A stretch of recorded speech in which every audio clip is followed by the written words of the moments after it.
I wanted to answer a simple question which bothered me for quite a while. And if you observe in general, you'll see that it's a question that probably everybody has in the subconscious because they're not thinking about it so much. The question is, there's a few things that you see by Klal Yisrael which are internal, born with it, and there's obviously a reason for it, and we don't necessarily know what the reason is. So I'd like to say a tam for the reasons. First question is, why do Jews shuckel by davening? Lahavdil, elef havdalas, you'll walk, you're not allowed to walk, but you'll see pictures maybe of people in a church. They stand still like a stone. Even by the Muslims, they're down, bowing down on the floor, they don't shuckle. The only time you see shuckle is by Yid. That's question one. Question two is that you see that when you go to a Yiddish simcha, everybody dances in circles. There's always a circle, and then the chas and kala, whoever it is, goes in the middle of the circle, and they dance a little bit. Somebody wants to show off their moves. They all go into the middle of the circle. But the ikka is everybody's dancing in a circle. By Goyim, it doesn't work that way. By Goyim, is always one-on-one. They dance one opposite the other, and then whatever they do, they do. But by Yidden, it's always in a circle. And the third thing is, if you take a dog, and you go into any, from school, and let's say the kids are by recess, and even boys, and you bring a dog in there, it could be a cute little dog. 95% of the kids are going to go running, screaming, "Mommy, mommy, mommy, help me!" So, "Rebbe, help me! There's a dog." And you put it in a girls' school in the playground, Allah haskama v'kama, all the girls go crazy. Bring a dog to a Goyish school where they're playing, and all the kids are hugging and loving the dog and kissing it, and they're making like their best friend. They know him for their whole life. And what's the pshat? That by us Yidden, the dog is, everyone runs away. And it's not a thing that you're taught. It's not a thing that, it's just a thing that happens. Why? So I want to be masbid them a little bit. So this is like a little bit of continuation of Sukkos. Why does a Jew shuckle? I'm going in order of the questions. We know in the Arizal he brings down that when a person does na'nuim with a lulav, so he has to go, he has to do it 18 times. How do you get 18 times? You do in every direction. You point it in that direction 3 times. You do back and forth. In other words, you shake it forwards and then back at you. And then you do it facing, depends on Nusach Ashkenaz, Nusach Sfard, you do it facing front and then all around, and then you do up and then you do down, whichever way you do it. But at the end of each time, where you push the lulav away from you, you shake it.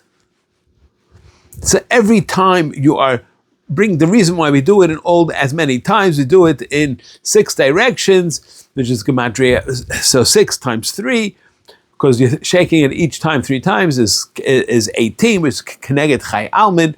And in Nusach Sfar, according to the Arizal, you do it 4 times during Hallel, which is once by Haidu, and 2 times by Ana Hashem, and once by the last Haidu. Nusach Ashkenaz does it 8 times. But either way, but the reason why we do it 4 times in Nusach Sfard is that it should be Gematria Ayin Beis, which is Gematria Chesed. You're changing everything from the din to chesed. And he also says that when you take that lulav and esrig and you shake it away from you, in other words, you're pushing it away from you, you have to shake it hard 3 times.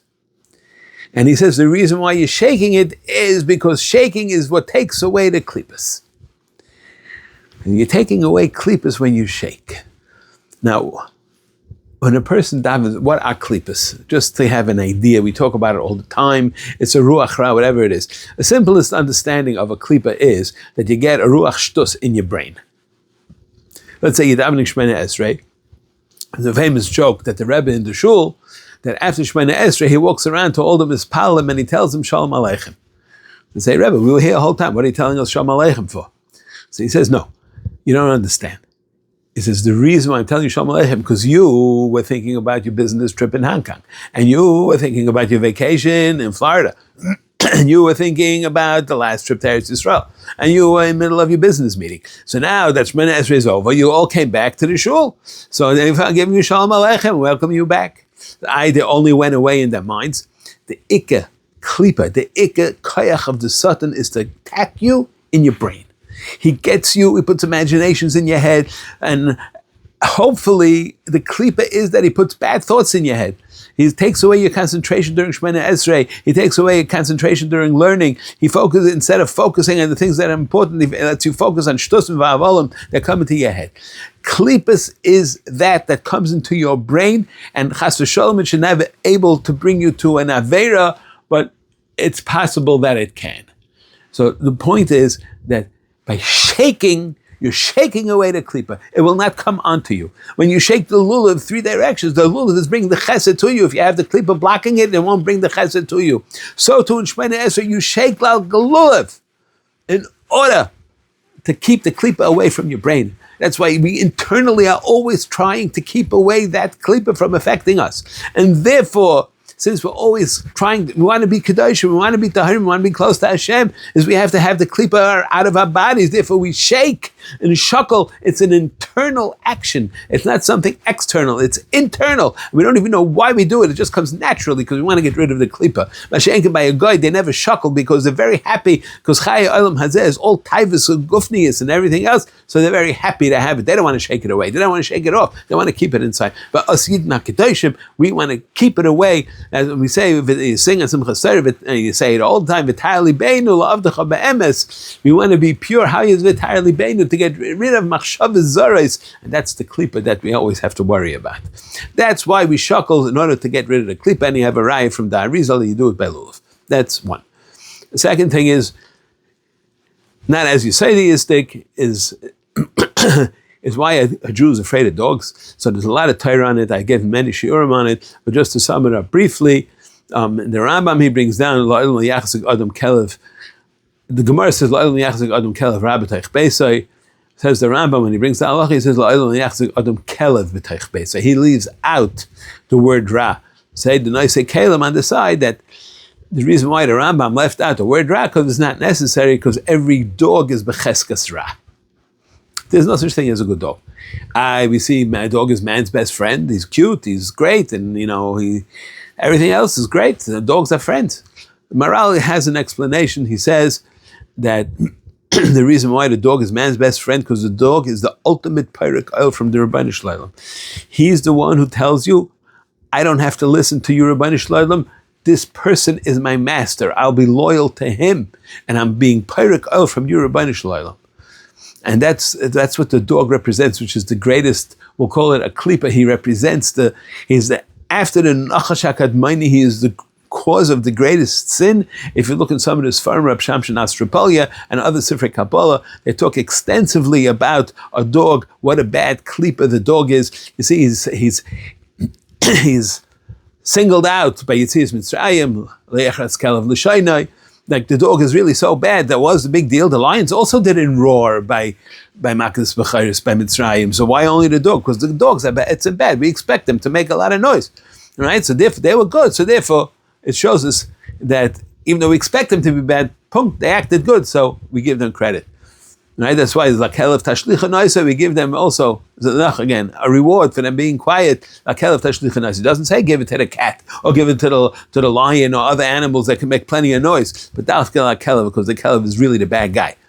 But the Arizal talks about it. All the Sifrei Kabbalah talk about it. A person should not have a dog in the house, even though they think it's the greatest thing in the world. But it mamish brings a klipa. It brings mamish tumah b'teich beisai. It causes averis and all kinds of shlachta zachen. Without going into more details, many people have argued with me about this, but I am b'mkoimei that a dog is a bad thing, and many rayas. Of course, if somebody's sick and they need a therapy dog or things like that, different story. But I'm not talking about it. I'm talking about a regular person who has a dog. The other thing is why do Jews dafke dance in circles? This is really a derech pashut, is because we are all Avdei Hashem. We are all Bahashva Achas. Even though some people are greater than other people, you have Gedolei Hador who are much greater. And Skover HaTorah, the pshat is that they be'etzim, it's not the guf that's greater, it's the Torah that they learned that's greater, and that's a chelik elik hamimah. Therefore, since we're all Avdei Hashem, we're all Bahashva Achas, equal footing. A circle is always equal. The beginning and the end are always equal. There's no such thing at the beginning is ahead of the end, because when they meet at the end, it's all one thing. Ani Rishon v'ani Acharon. Right? As Rabbi Shlomo said. So therefore, when a person dances in a circle, it's going to come out in the same thing. Just to summarize quickly, is again, the reason we shuckle, and it's an internal thing, is to get rid of the klipa, to keep machshavos zares out of us. And that is a big chelik of the avodah. Now, on that note, maybe we talk about Zaycha, that we shouldn't have machshavos zares and keep the klipa away from us. We should all be Zaycha to become emissar of the Hashem.